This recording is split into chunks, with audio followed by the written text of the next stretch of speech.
अल्हम्दुलिल्लाह वकफ़ा वस्सलामुन अला इबादिहिल्लज़ीना इस्तफ़ा अम्मा बाद। मेरे मुअज़्ज़ज़ मुहतरम और मुकर्रम मुजाहिद और मुवाहिद भाई और दोस्त और बुज़ुर्गों, बस औक़ात ऐसे होता है कि मसला मैदे का होता है, लेकिन जाली आमिलीन कहते हैं कि जिन्नात का मसला है। बस औक़ात ऐसे होता है कि आदमी दिल की कमज़ोरी का मसला होता है, लेकिन लोग कहते हैं, जाली आमिलीन कहते हैं कि जिन्नात का मसला है। इसी तरह का एक नौजवान मेरे पास आया और मुझे कहने लगा कि साईं, मुझे चंद एक मसाइल दरपेश है। नंबर एक, मैं बहुत ज़्यादा डरता हूँ, लेकिन जब ये कोविड-19 आया तो इसने तो हिला के रख दिया, बड़ा परेशान किया। इतना परेशान किया कि नींदें हमारी हराम हो गई, नींदें उड़ गई। और साथ साथ जो भी घर से निकलता था तो मैं उसके सामने आ जाता था कि घर से निकलना नहीं है। अगर कोई मजबूरी होती थी, बहुत ही मजबूरी, तो घर के बाहर जाने के लिए वो जब जाता तो कोई चीज़ लेकर आता, तो उस चीज़ को मैं 3 घंटे धूप में रखता, फिर उसको मैं घर में लेके आता। ये तो मसला, चलो डॉक्टरों ने एक बात दिमाग में डाल दी तो आदमी मुतासिर होता है, चलो हो गया। लेकिन उसके अलावा खौफ इतना, पता नहीं क्या होगा, कौन मरेगा, कौन बचेगा, दुनिया कहाँ जाएगी, कैसे होगा। कभी ऐसा मसला न सुना न देखा, मैं बड़ा परेशान था। और फिर मैं ऐसा मुतासिर हुआ कि अगर मैं जाऊं दोस्तों के साथ आउटिंग के लिए, किसी होटल पे चले गए, कहीं घूमने चले गए, तो फिर वहां पर मेरा दिल धड़कना शुरू हो जाए, पसीने आना शुरू हो जाए। और मैं ऐसा परेशान होता कि बस दोस्तों की कहता कि जल्दी चलो, घर चलो। और जब तक घर वापस नहीं आता मुझे सुकून नहीं आता था। एक मसला। दूसरा मसला ये कि उस नौजवान के 2 भाई हैदराबाद से बाहर ड्यूटी करते थे या रहते थे, तो कभी कभार उनको छोड़ने के लिए वहां पर वो जाता था, गाड़ी पर उनको छोड़ने के लिए जाता था। तो कहता है कि जब मैं हैदराबाद से बाहर निकलता हूं तो फिर भी मैं परेशान होता हूं, खौफ होता है, दिल धड़कता है, परेशान होता हूं। और ऐसा परेशान होता हूं कि अब पता नहीं क्या होगा, पता नहीं मर जाऊंगा, पता नहीं क्या होगा। फिर बजाय आगे जाने के पीछे वापस होता था और घर आ जाता था। जब घर आता हूं तो फिर सुकून में आ जाता हूं। पता नहीं क्या मसला है मुझे। मैंने अर्ज किया, आपने किसी को दिखाया? तो उन्होंने कहा कि हाँ, 2 लोगों को दिखाया है, आमिलीन को दिखाया है। दोनों ने कहा है कि आपके ऊपर जिन्नात का असर है। मैंने कहा, अल्लाह के बंदे, आपके ऊपर जिन्नात का असर नहीं है, बल्कि आपकी दिल कमजोर है। इसकी वजह से आपको ये मसाइल दरपेश हो रहे हैं। अब वो कह रहा है कि मेरा जीना उठना बैठना सब कुछ हराम हो गया है, न मैं कहीं घर से बाहर निकल सकता हूं, न शहर से बाहर निकल सकता हूं, मैं क्या करूं? मैंने उसको 4 काम बताए, 2 अज़कार बताए, ये पढ़ो, और 2 खाने की चीजें बताई कि ये खाओ, इंशाल्लाह आप ठीक हो जाओगे। अज़कार कौन से दें?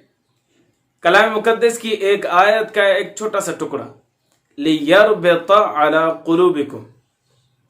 सुबह को 313 मरतबा पढ़ो, शाम को 313 मरतबा पढ़े। लियरबित अला कुलूबिकुम, एक।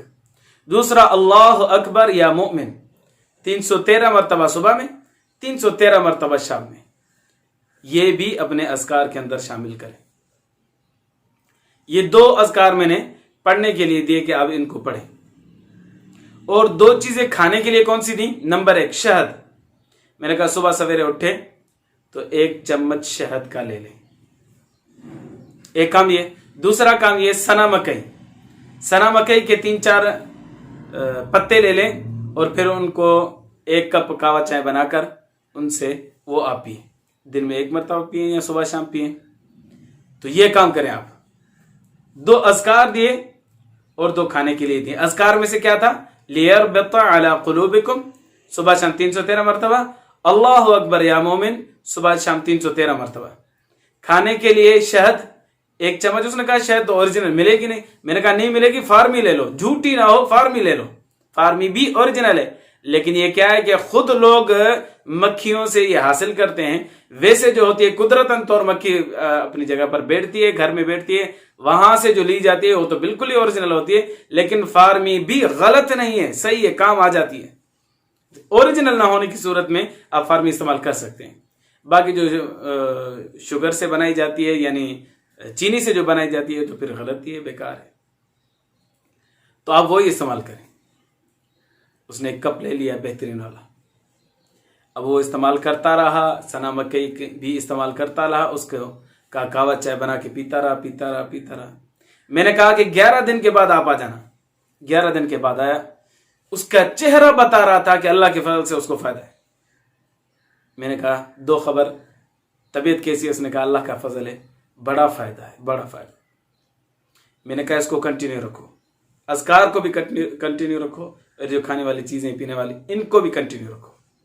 10 دن اور بھی کرو, 21 دن ہو جائیں تو پھر آپ چکر لگانا. جب 21 دن ہوئے پھر آیا تو میں نے دیکھا کہ 90% اس کو فائدہ تھا, اور وہ خود بھی کہہ رہا تھا کہ اللہ کے فضل سے زبردست فائدہ ہے, خوف نہیں ہو رہا. اس کے بعد میں نے کہا کہ اب اس کو اور بھی استعمال کرو. 31 دن یعنی 10 دن اور استعمال کرو, 31 دن کے بعد پھر آ جانا.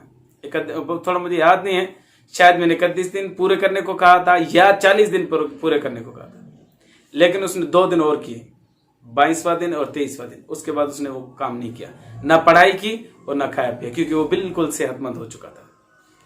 کچھ دنوں کے بعد وہ جب ملاقات کے لیے آیا اور اس نے بتایا کہ سائیں میں شہر سے باہر بھی گیا تھا, اللہ کے فضل سے مجھے فائدہ ہے, دوستوں کے ساتھ آؤٹنگ پہ جاتا ہوں, کہیں ہوٹل پہ بیٹھ جاتا ہوں تو بھی مجھے کوئی تکلیف نہیں ہوتی. تو پھر میں نے وہ اذکار بھی چھوڑ دیے اور میں نے کھانا پینا بھی چھوڑ دیا. میں نے کہا اگر فائدہ ہو گیا ہے تو پھر پڑھنے کی ضرورت نہیں. الحمدللہ, اللہ آپ کی زندگی میں صحت میں برکت دے. تو کبھی کبھار ایسا ہوتا ہے کہ دل کا مسئلہ ہوتا ہے, تو لوگ جو جعلی عاملین ہوتے ہیں وہ کہتے ہیں کہ جنات کا مسئلہ, یہ جنات کا نہیں ہوتا, دل کمزور ہوتی ہے. دل کے کمزوری کو دفع دور کرنے کے لیے لِيَرْبِطَ عَلَىٰ قُلُوبِكُمْ صبح شام 313 مرتبہ, اللہ اکبر یا مومن صبح شام 313 مرتبہ. اور اس کے علاوہ اگر کوئی شہد استعمال کرتا ہے تو یہ سونے پہ سہاگا ہے, سنا مکئی استعمال کرتا ہے تو بھی سونے پر سہاگا ہے. اللہ سے دعا ہے اللہ جعلی عاملین کی شر سے ہمیں حفاظت فرمائے, ایمان کی زندگی, ایمان پر موت نصیب فرمائے. وآخر دعوانا ان الحمد للہ رب العالمین.